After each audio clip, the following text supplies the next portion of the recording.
Sudah meninjau dampak banjir dan longsor di Provinsi Aceh, Sumatera Utara, dan Sumatera Barat. Yang jadi pertanyaannya adalah kenapa bencana masif yang menimbulkan korban jiwa lebih dari 600 orang dan ratusan ribu orang terdampak ini belum juga ditetapkan sebagai bencana nasional. Kita akan tanyakan kepada dua narasumber yang sudah hadir melalui sambungan daring. Sudah ada Bupati Nagan Raya, Teguh Raja Kemangan, dan juga ada unsur pengarah 5 BNPB, Jonathan Victor Rembet. Selamat pagi, Assalamualaikum Bapak-Bapak dengan Adisti di studio. Assalamualaikum, selamat pagi Ibu dari Iya. Nagan Raya Aceh. Iya, Pak Bupati, pertama kami mengucapkan turut prihatin dan juga turut berduka cita juga terhadap wilayah Anda yang juga terdampak dari bencana banjir dan juga tanah longsor Pak Bupati Nagan Raya. Pak Bupati, kami ingin update dulu bagaimana data korban meninggal dan juga korban hilang untuk di Nagan Raya di wilayah Anda sejauh ini, Pak Bupati. Baik, Nagan Raya kita masyarakat yang hilang itu ada 4 orang. Kemudian ada 4 kecamatan yang terdampak, 1 kecamatan yang parah sekali, Kecamatan Betung Atu Banggalang yang sampai sekarang masih terisolasi. Ini 4 kecamatan ini hancur total, 85% infrastruktur, fasilitas-fasilitasnya hancur. Jadi aksesnya masih terputus. Ini jalan negara Nagan Raya ke Aceh Tengah karena jembatannya terputus, sungai dari 1 menjadi 3 sungai di 4 desa ini. Inilah yang kami sangat butuh bantuan. Oke, jadi masih ada 4 wilayah kecamatan yang terdampak dan 1 wilayah kecamatan yang tadi Anda sebutkan ini masih terisolasi, tidak ada aliran listrik. Lalu bagaimana untuk pendistribusian bantuan ke wilayah yang terisolasi bagi mereka yang terdampak, Pak Bupati? Ya, berkat bantuan Forkopimda Nagan Raya, TNI, Polri, BPBD, Dinas Sosial dan Dinas Kesehatan, kami menggerakkan seluruh potensi yang ada untuk menerobos, terutama pengiriman makanan ini lewat jalur tali. Dan juga sekarang mulai kemarin itu sudah bisa kita gunakan perahu kecil untuk kita kirim makanan, dan sekarang yang lebih parahnya masyarakat mulai sakit, Ibu. Dan kemarin ada 4 orang yang kita bawa kita turunkan ke rumah sakit daerah Kabupaten Nagan Raya karena jauh dari ibu kota kabupaten dengan Kecamatan Betung Atu Banggalang ini 2 jam perjalanan darat. Jadi inilah yang kami sangat mohon perhatian dan bantuan terutama dari pemerintah pusat. Oke, bantuan apa yang paling diperlukan warga saat ini untuk warga Nagan Raya, khususnya bagi kecamatan yang sampai saat ini masih terisolasi karena akses jembatan terputus secara total, Pak Bupati? Iya, logistik makanan, kemudian juga pakaian. Pakaian, kemudian juga medis, tim medis sudah kita turunkan. Mungkin kalau bisa ada drop makanan dari udara. Jadi itulah yang kita butuhkan di sana. Kemudian juga MCK. MCK juga sangat kita butuhkan di sana, Bu. Kemudian yang lain-lain lagi, inilah yang kami kewalahan di tingkat kabupaten, Bu. Karena 85% ini hancur total, Bu. 1 kecamatan ini, Bu. Oke, ada 1 kecamatan 85% bahkan hancur total begitu ya. Bupati Nagan Raya meminta bantuan dari pemerintah pusat khususnya bantuan makanan, logistik, termasuk juga pakaian, MCK, termasuk juga pendistribusian air bersih yang masih sulit ya Pak Bupati? Ya, benar sekali Ibu, benar. Air bersih juga sulit karena daerah ini masih terisolasi, Bu. Masih terisolir ya. Pak Bupati, ini kan kalau kita lihat ya, wilayah-wilayah di daerah sekitar Anda juga Bupati Aceh Selatan, Aceh Timur, PD Jaya bahkan juga sudah menyatakan dengan lantang tidak sanggup untuk menangani bencana ini. Nah, kalau dari Kabupaten Nagan Raya sendiri seperti apa? Bisa digambarkan apakah Anda juga menjadi salah satu juga Bupati yang sudah tidak sanggup lagi untuk kemudian bisa menangani dari soal anggaran karena keterbatasan anggaran, Bupati, Pak Bupati? Saya sudah 3 hari yang lalu menandatangani surat tidak sanggup dari segi anggaran menangani banjir ini, Bu. Saya sudah teken, sudah tanda tangani. Jadi oleh karenanya mungkin sama juga dengan daerah-daerah lain di Aceh, dengan kondisi kami yang sangat terbatas, maka kami mohon uluran tangan dari pemerintah pusat maupun dari pemerintah Provinsi Aceh untuk segera membantu penanganan banjir ini, Bu. Termasuk pasca banjir nantinya, Bu. Oke, berarti untuk Kabupaten Nagan Raya juga menandatangani untuk ketidaksanggupan begitu bersama dengan bupati-bupati lainnya. Apakah juga Anda, Bupati Nagan Raya juga menyerukan agar bencana ini ditetapkan menjadi bencana nasional, Pak Bupati? Benar, Bu. Kita berharap pada Yang Mulia Bapak Presiden Prabowo untuk barangkali segera menetapkan Aceh sebagai bencana nasional, Bu, agar penanganan lebih bisa dilakukan secara masif, Bu, di Aceh, khususnya di Aceh.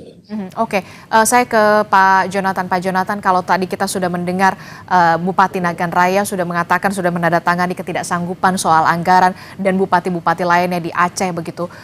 Bagaimana BNPB menyoroti soal ini? Karena sampai sekarang juga belum menetapkan sebagai status bencana nasional. Jadi sebenarnya kriterianya sudah memenuhi sebenarnya atau belum untuk bencana nasional ini, Pak Jonathan?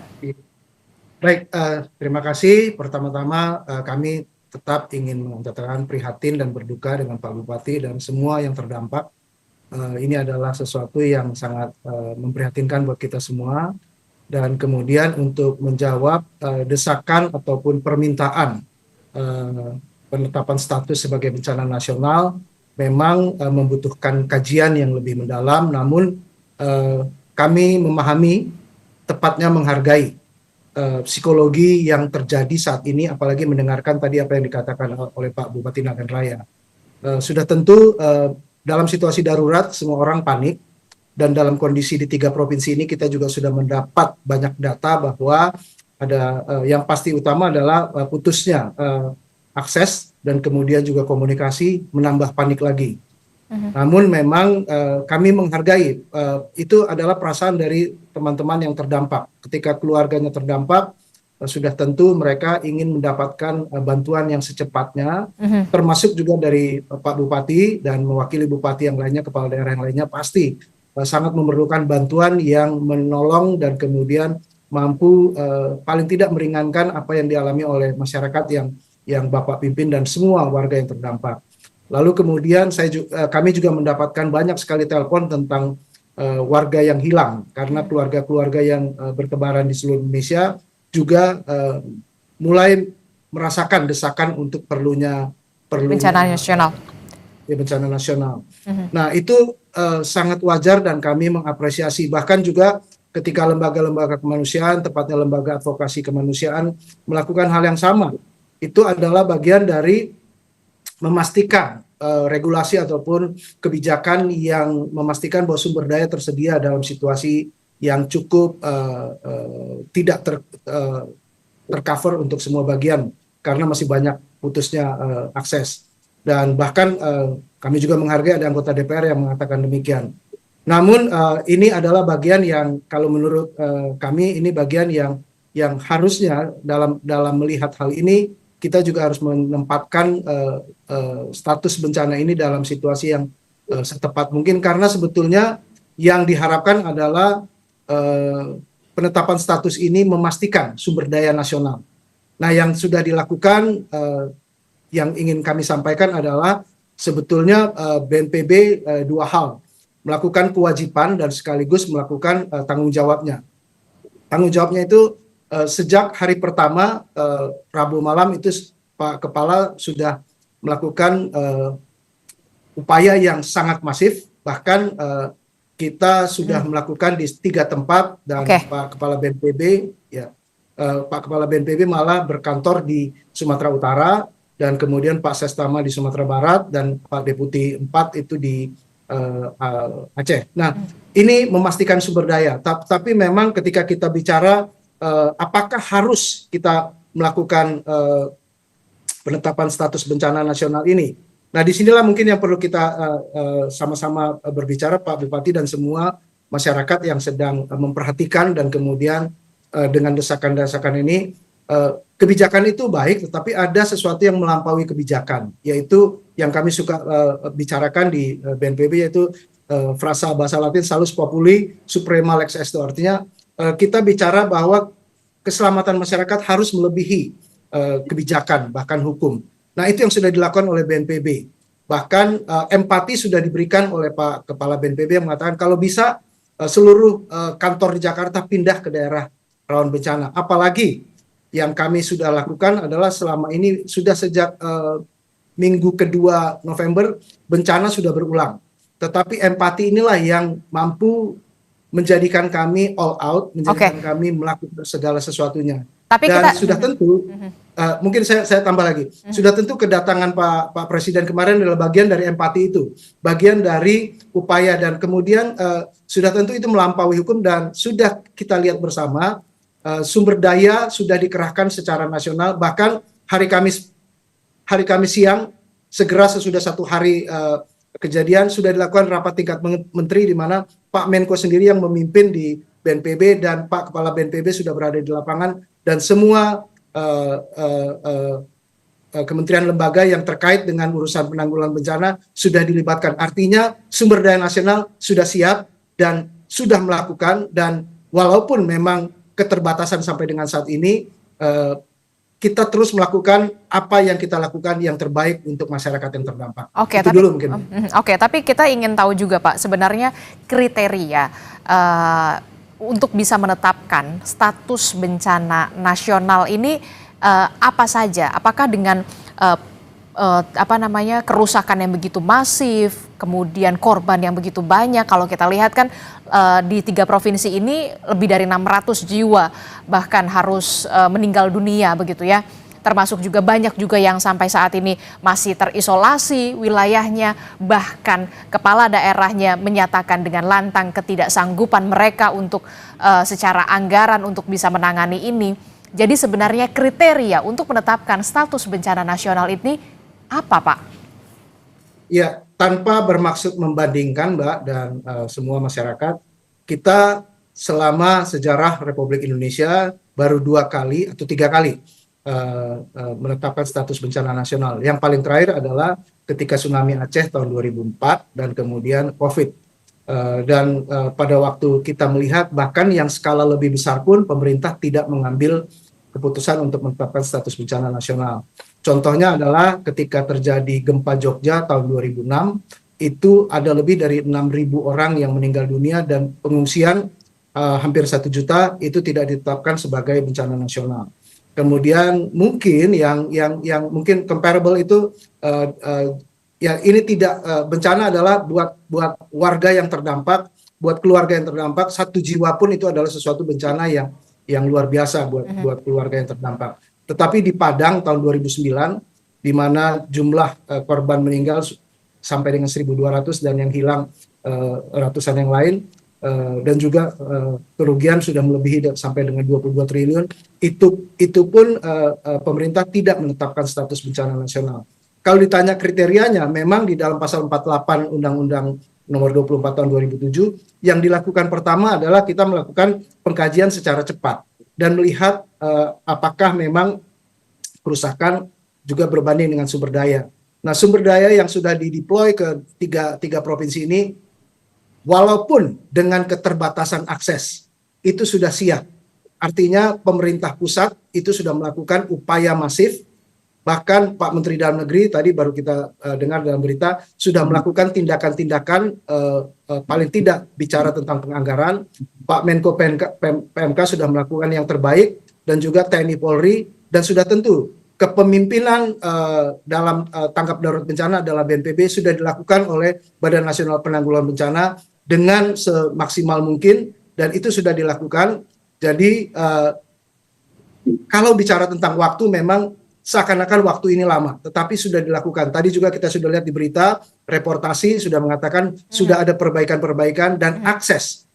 Semalam juga kita sudah mendengar dari Kepala BNPB, upayakan di daerah-daerah yang paling buruk terdampak sudah bisa dilakukan dalam 1-2 hari ini. Jadi demikian, kalau misalnya bicara tentang perlu atau tidaknya, saat ini dari kaji cepat dampak, kerusakan, sumber daya, sumber daya yang menjadi desakan orang untuk menetapkan status bencana nasional itu masih bisa dilakukan dengan penetapan dari 3 gubernur bahwa ini status tanggap daruratnya adalah penetapan bencana di tingkat provinsi dengan bantuan full sepenuhnya oleh pemerintah pusat. Oke, bagaimana Pak Bupati Nagan Raya, bagaimana respon Anda setelah mendengar penjelasan dari perwakilan BNPB soal status bencana nasional ini yang sampai saat ini belum ditetapkan karena memang tadi penjelasannya pemerintah pusat sampai saat ini masih terus mengupayakan secara komprehensif dan juga secara masif. Bagaimana Pak Bupati? Kalau menurut kami bermohon kepada Bapak Presiden supaya bencana besar ini dapat ditetapkan sebagai status bencana nasional. Itu memang benar barangkali apa yang disampaikan oleh Bapak dari BNPB, tapi khusus untuk Kabupaten Nagan Raya sampai saat ini itu belum ada bantuan dari pemerintah pusat yang kami terima, Pak. Jadi oleh karenanya saya kira dengan penetapan status bencana nasional ini maka penanganan akan lebih cepat. Karena ini terkait dengan waktu juga. Ini masyarakat boleh sakit semua. Jadi oleh karenanya mohonlah Bapak, mana yang terbaik untuk kami ini, dan kami memang sudah kewalahan sekali dengan kemampuan daerah, sebagaimana tadi kita sudah menandatangani ketidakmampuan daerah. Saya kira demikian. Oke, jadi kami ingin konfirmasi kembali, dari pemerintah pusat belum ada satupun bantuan yang masuk ke wilayah Kabupaten Nagan Raya. Pak Bupati? Ya, belum. Sampai saat ini belum itu. Oke, bagaimana dari pemerintah. Bagaimana BNPB untuk menyikapi ini? Belum ada satupun bantuan yang bisa masuk ke Kabupaten Nagan Raya dari pusat.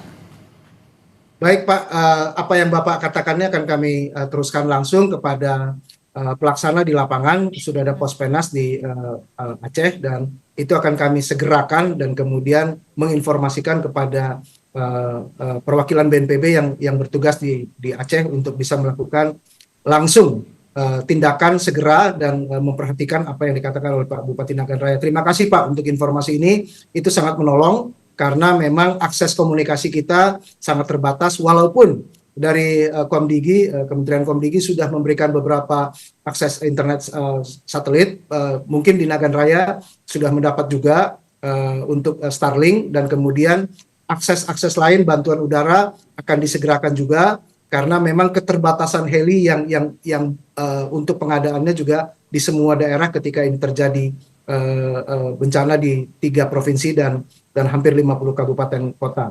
Demikian Pak, diperhatikan dan disegerakan kepada pihak yang bertanggung jawab untuk Provinsi Aceh. Terima kasih sekali untuk informasi yang Bapak sudah berikan. Oke, yang kemudian jadi pertanyaan kita bersama adalah bagaimana kemudian warga di Kabupaten Nagan Raya bisa bertahan ketika pendistribusian juga masih terhalang gitu ya, aksesnya masih putus begitu dengan pendistribusian yang seadanya begitu, Pak Bupati. Bagaimana warga Anda bisa bertahan? Kami tetap setiap hari itu melakukan distribusi terutama makanan, juga pakaian mungkin hari ini sudah masuk, kemudian juga obat-obatan, karena ini memang sebenarnya kita punya bandara, Pak, Bandara Cunyadin Kabupaten Nagan Raya. Sebenarnya untuk bantuan-bantuan ini juga bisa diterjunkan lewat Bandara Cunyadin. Jadi itu sebenarnya tidak ada kendala untuk pemberian bantuan. Kemudian ini sinyal HP juga kita masih sangat terganggu. Ini saya berbicara ini hanya ada di satu tempat di Nagan Raya, di Polres Nagan Raya. Yang di tempat lain tidak ada, belum ada. Oke, apa yang ingin Anda sampaikan mumpung di sini juga ada perwakilan dari BNPB, apa kebutuhan yang paling mendesak yang saat ini dibutuhkan di Kabupaten Nagan Raya, Bapak, untuk warga Bapak?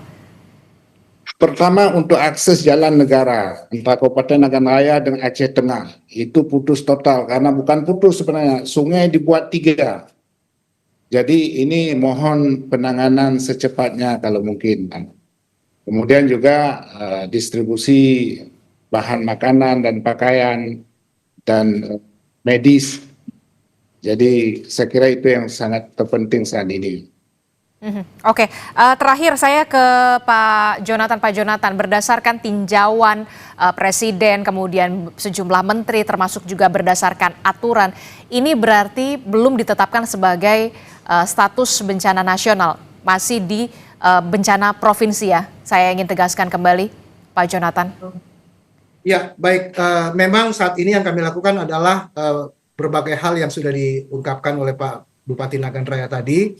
Upaya-upaya yang masif sudah dilakukan untuk yang pertama itu adalah membuka akses, Pak Bupati, dan semua hal yang bisa berhubungan dengan komunikasi, sehingga dengan itu segala sesuatunya bantuan akan bisa dilakukan, dan sudah tentu pengerahan sumber daya sesuai dengan kebutuhan yang diperlukan. Dan oleh karena itu semua kementerian lembaga yang terkait untuk urusan kebencanaan, misalnya kesehatan untuk yang Bapak katakan tadi, itu juga sudah diupayakan melalui pusat krisis Kementerian Kesehatan, dan Kementerian PU sudah juga bekerja bersama dengan ZENI TNI untuk memperbaiki dan membuka akses-akses akibat longsor dan putusnya jalan. Dan sudah tentu kita juga berbicara tentang penyiapan anggaran. Itu sudah juga dilakukan dengan upaya yang maksimal, sehingga Menteri Dalam Negeri sudah memberikan surat edaran untuk pimpinan daerah untuk saling berbagi. Tetapi yang paling utama adalah kita berharap bukan saja bencana ini akan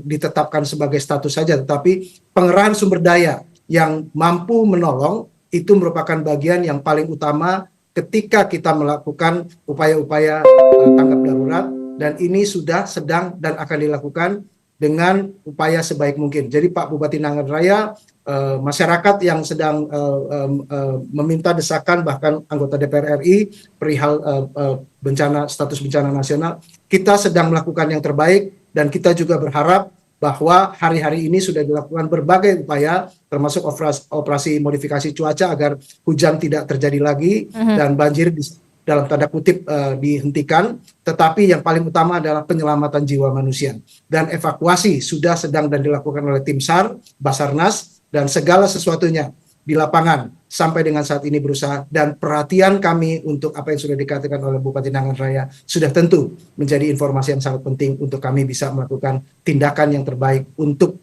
daerah seperti Nagan Raya dan daerah lain yang masih memerlukan bantuan. Demikian dari saya. Oke, mudah-mudahan bantuan dari pemerintah pusat bisa terdistribusi dengan baik, karena memang Kabupaten Nagan Raya juga tadi disebutkan belum menerima satupun bantuan, baik itu pembukaan akses jalan bagi kecamatan yang terisolasi. Tentu kita harapkan ini menjadi atensi juga bagi pusat untuk bisa memberikan perhatiannya juga ke Kabupaten Nagan Raya. Terima kasih Pak Jonathan Victor Rembet.